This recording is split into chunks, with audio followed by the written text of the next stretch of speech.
Broncos country, what's going on, man? It's your boy Mark here with Marky Sports. Hope you guys are having a wonderful evening.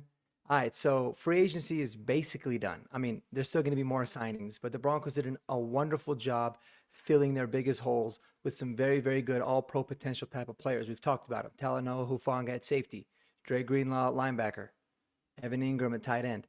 But there's still several holes on this Denver Broncos roster that we can't forget about. And I don't think we're going to be able to fill all of them just with the 6 draft picks that we have this year.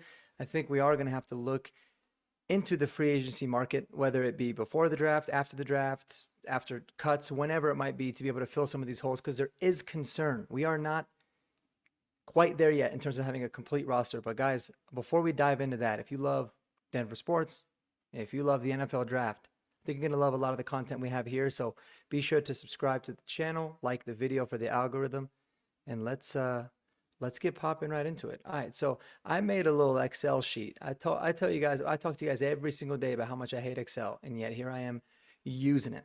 All right, and so it kind of is what it is at this point. But we're going to highlight the offensive starters or the projected starters, and they're not necessarily in any kind of order. I mean, you're talking about like the backups, third strings, whatever. That's all up for debate. But anything that's highlighted in yellow is what I believe to be an obvious position of need, but everything that's highlighted in orange is a position where I feel like the Broncos really need to have better depth. And you can make the argument that there's a couple others here. So when you look at the offense as a whole, right, it starts off with your incredible franchise quarterback, Bo Nix. We all love that. Obviously, that's a huge strength for this team and is one of the big reasons that why we are where we are currently in terms of the trajectory and the window opening up.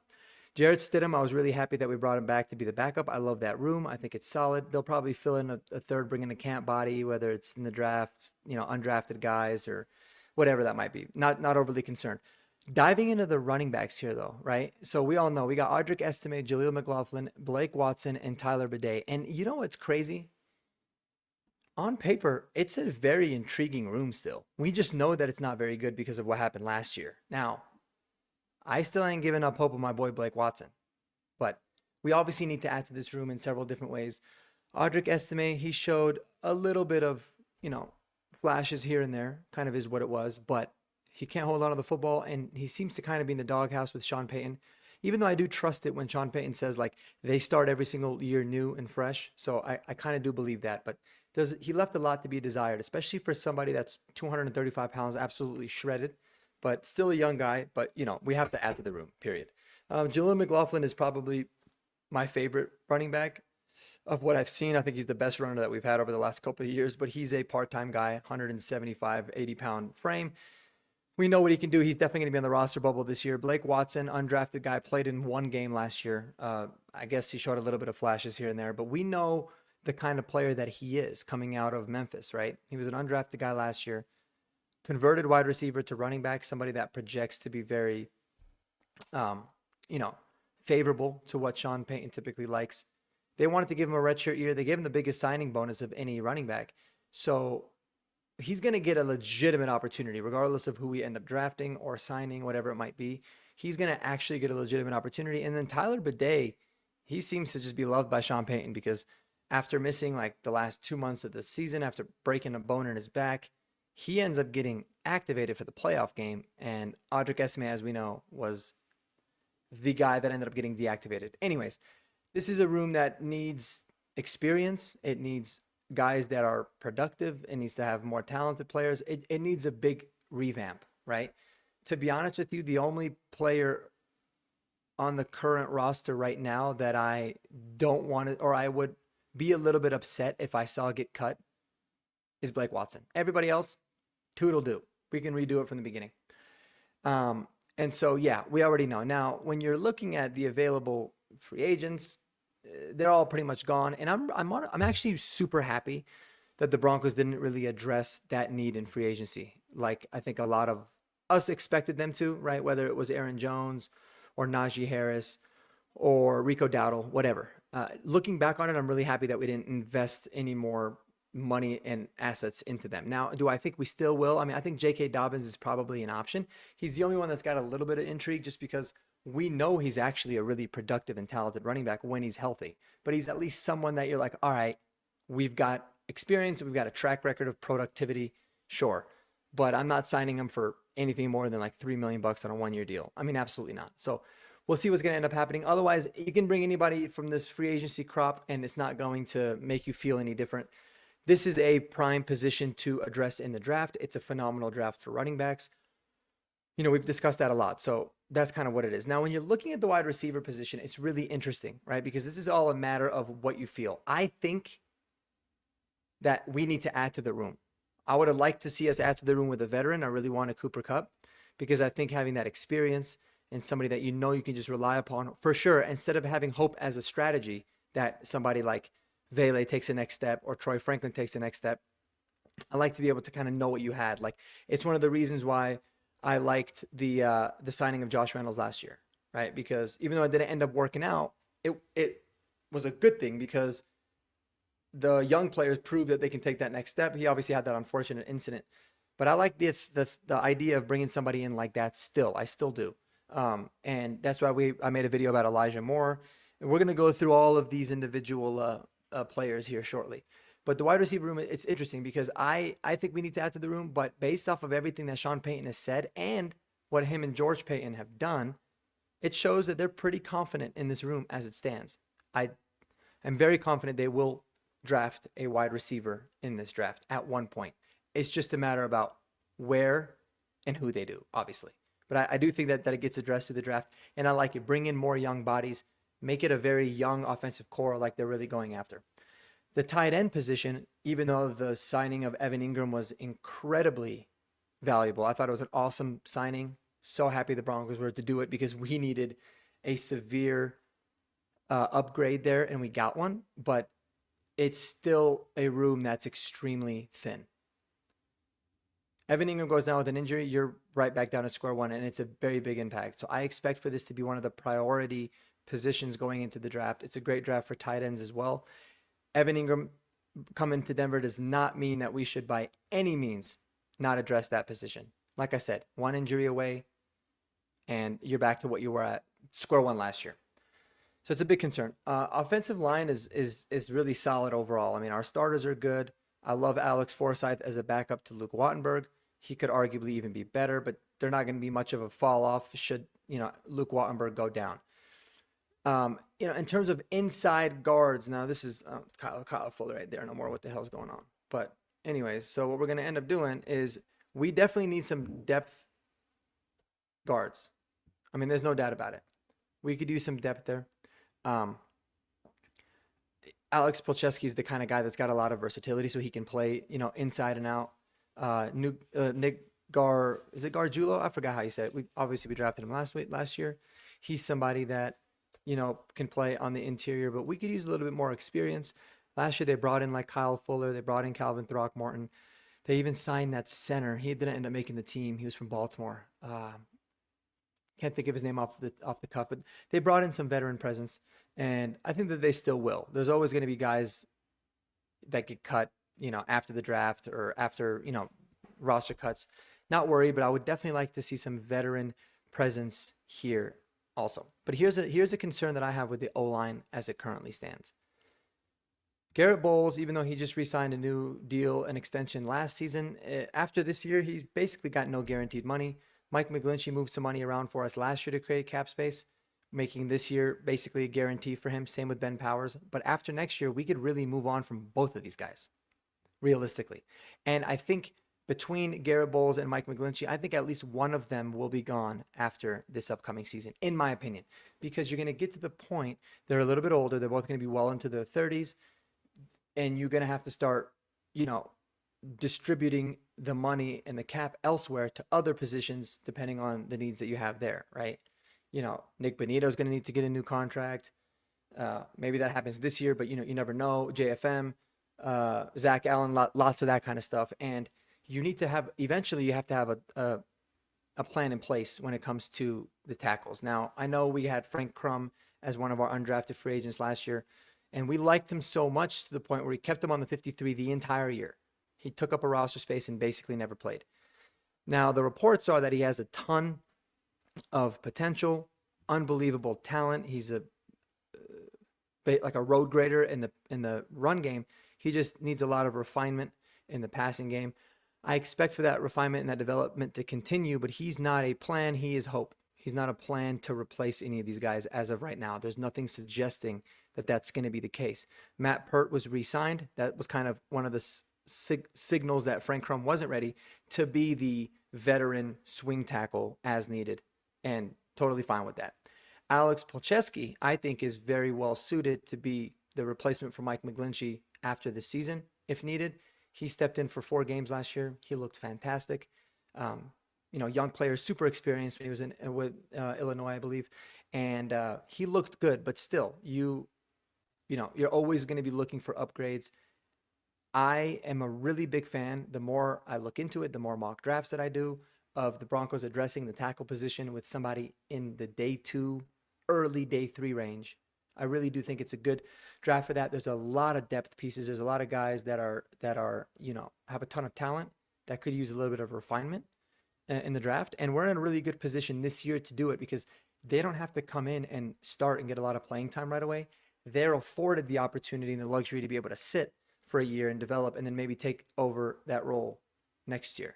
So I love the idea of doing that and thinking for the future, because that's what the draft really is about. You got to find the balance between finding starters, guys that can contribute right away, and then finding future starters at very, very important positions. And obviously tackle is going to be one of them. So whether it be interior or tackle, or maybe you get somebody in the draft that's played both, that can play both, I love it. We need to add to that room. There's no doubt about it. A lot of it's because of the situations we got coming up in terms of some of the cap stuff. Little doggo wanted to say hello. Say what's up, Ace. All right, so that's kind of how that breaks down. So on offense, I still think our biggest need, obviously, is running back. Second biggest need is tight end. And then third biggest need is probably backup tackle, and then followed by a wide receiver. But you can make the argument that aside from quarterback, we could use more anywhere along the offensive side, whether it be for depth or potential starters for the near and for the future. It's pretty interesting stuff. All right, Bodos, off. You're good. Cool. Sorry. All right, and then defensively, how are we gonna break this down? Defensively, like I said, I love the starters, especially on the defensive line. Zach Allen, DJ Jones, John Franklin Myers, solid, very good. Obviously, this D-line was very good against the run last year. There's still room for improvement, but I think that they will continue to improve. Having Malcolm Roach is one of the more underrated players on the team. I love having him as a rotational guy to come in with DJ Jones. Like I said, they're all very good. But once you get past Zach Allen and John Franklin Myers, talking about strictly the end, right, it gets very thin. We got Jordan Jackson, right? I know he's probably ranked higher than Matt Henningsen. Then you got Matt Henningsen, who's been on this team practice squad guy for a while, and then Elijah Garcia. I don't even know if he's still on the squad, to be honest with you. This might be a little bit old. And then Ioma Owuzurike, who coaching staff seems to like him a lot, but he doesn't seem like he's all that good yet. He's really had 2 years of development rather than 3 because he decided to be unbelievably stupid and gamble. So, yeah, we could use a lot more bodies there. And that's why one of my favorite players to draft in the first round this year is Derek Harmon, the defensive lineman from Oregon. I think he's a wonderful fit. And this is a very, very important position in a lot of different ways, because not only do you need depth, and if one of these guys go down, you could have a really big hole and change the whole shape of your defense. But another thing is that Zach Allen is still going to be an unrestricted free agent next year. Now, that can obviously change. I think it will. But if he gets an extension, I don't think John Franklin Myers will. So you got to prepare for his departure after this season. And you've got to be able to have some sort of a plan in place. And like I said, if any one of these guys go down, you want to feel like there's a really good player and you cannot miss a beat for the short term and for the long term. So defensive line is definitely a position where I feel like we need to add a little bit to the room. Pass rushers and inside linebackers now, it is completely changed, and it's like night and day from just a year ago if you think about it. I mean, the development of Jonathan Cooper, right? How huge of a step Nick Bonito took to be borderline all-pro level in terms of a pass rusher. So good that we got rid of Baron Browning. Dondrea Tillman coming from the UFL to ball out here and play his ass off, or XFL or whatever the hell it was. Jonah Ellis being drafted showed incredible potential. This team, led by this group of edge guys, led the league in sacks last year. So very, very good. It's a good mix of young guys, talented, still got a ceiling, uber productive. I love the room. Now, it doesn't mean that we shouldn't add more pass rushers. No, we're definitely going to add more pass rushers. That's a guarantee. But I love the room, and I don't think that there's any kind of immediate need right now, right? Even if you have a couple of guys go down, you've got some guys that I feel like very comfortable can fill in. So I love it. Cornerback is a really big concern, guys. It really is. We keep thinking so much about how do you like the starters, right? I love Pat Surtain, obviously. Best cornerback in the league. I love Riley Moss. I thought everything that he showed last year was fantastic. And some people don't like Jaquan McMillan. I get it. I'm a huge fan of his. I think that having Talanoa Hufanga there is going to help him out a lot because it's going to take a lot off of his plate. They were really relying on Jaquan to do a lot more. And I just like the player. I've seen him make way too many unbelievable plays to give up on him. But I also love Chris Abrams-Drain as somebody that he showed last year he can actually play on the outside too. So he's got great versatility. But when he came out of college at Mizzou, he was projected to be more of a slot guy. He played more slot in college, so he's going to be able to make a really seamless transition to nickel if you need for him to. But he's also showed that he can play outside. Really, outside of these four guys, Damari Mathis, who the hell knows what you're going to get with him, right? He's probably going to be a goner. Tanner McAllister, Reese Taylor, these are practice squad dudes. Quentin Newsom, same kind of thing. Yeah, no thank you. Every year since Sean Payton, and really actually since George Payton's been the GM of the Broncos, we've always signed a veteran corner, right? A couple years ago, it was Fabian Moreau. I thought he performed admirably. I thought he was awesome. Last year was Levi Wallace, who did well in the beginning, and then the Browns game happened, and it might even end his career. It was so bad. But they always bring in veteran corners, and that's what I would absolutely expect for the Broncos to do in this free agency period before the draft comes along. I think that that's something that they're actively looking at, to be able to just bring in someone that they know if PS2 goes down or if Riley Moss goes down and you need to have somebody step up. Sure, you have Chris Abrams-Drain, but it's always going to be good to have some competition. Bring in, or just a guy that you know what you're going to get that's very solid. That could also play special teams. That's always going to be a big key there. So, you know what? Let's go ahead and do this then. Let's take a gander. Let's take a little bit of a look and go here. All right, cool. So when you're looking at the current free agents available, this is for running back. We can look at that later, but let's look at some of the corners and see some guys that I think make a lot of sense for this team right now. Now, these are all the guys that are currently unsigned, right? And like I said, you look at the past, they're usually bringing in corners that have several years under their belt. They're not quite 30 or just around 30 years old, so they're not overly old. I love the idea of bringing Chidobe Awuzie here, man. A former CU Buff. I think it would be awesome.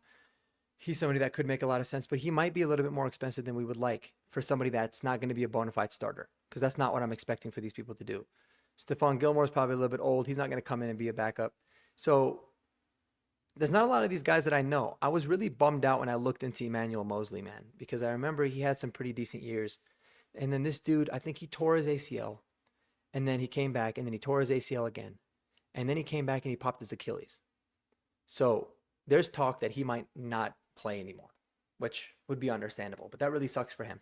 But there's a lot of guys on here that, like Rock Yassin. I remember when he was getting drafted, he could be somebody, I don't know if he's terrible or whatnot, but you never know how they're going to be when they're in a different role, right? Not a full-time starter, but guys that you feel like you can rely upon at least for a couple different games. And it's a really important position, man, because yes, Riley Moss performed admirably, and if Chris Abrams-Drain had to step in, sure, I'd be really looking forward to seeing that.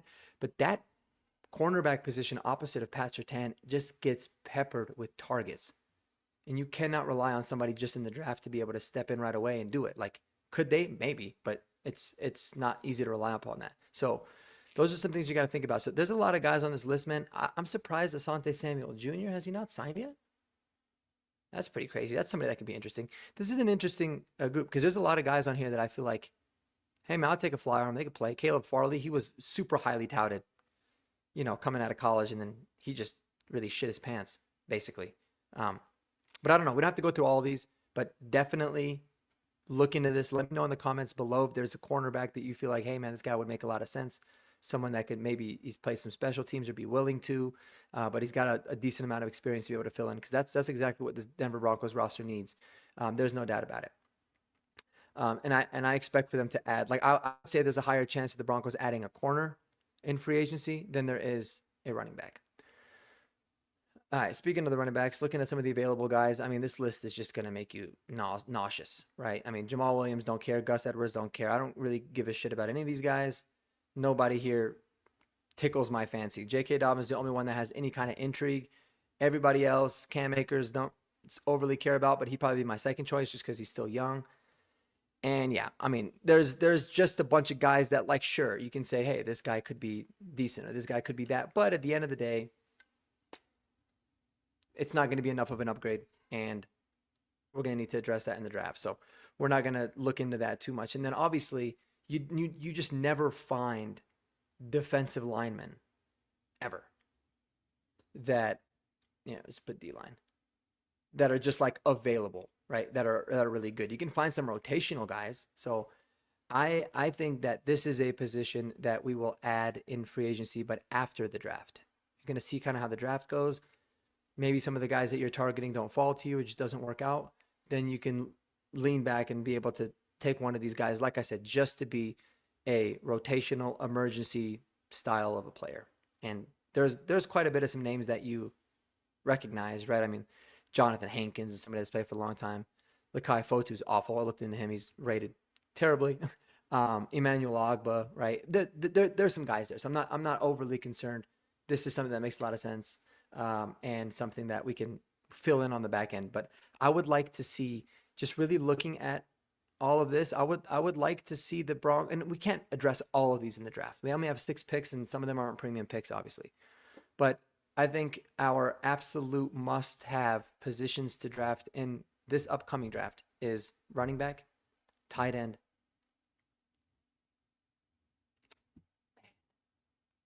developmental tackle, and defensive lineman. At some point, I would like to see it. And when you break it down, which is why I made the video yesterday about why the Broncos shouldn't take a running back in the first round, you can find premium talent, first round graded defensive linemen at 20, right? You can't really find too many of them in necessarily the 3rd or 4th rounds. So I'd like to see them address the defensive line early, as early as possible. I'd like to see them address, the developmental tackle somewhere in the middle rounds. Obviously, running back at some point, hopefully in day 2, tight end sometime hopefully in day 2, and then you fill out the rest with some developmental tackles and a corner as well. But it's going to be interesting to see how it falls. Let me know below, guys, what you think about the Broncos' overall roster, man. I think, you look at it, there's so many things to be pumped up about, especially where we've come from a couple years ago. But there's some surprisingly big holes that are concerning. But this is going to be very ever-changing. There's going to be a lot of guys added over the course of the next several months leading up to the draft, and then obviously afterwards as well, all the way through to mini camp. So, all right, y'all, I appreciate you, man. Have a wonderful day. Don't forget to spend time with those that you love the most. And until the next time, go Broncos and peace.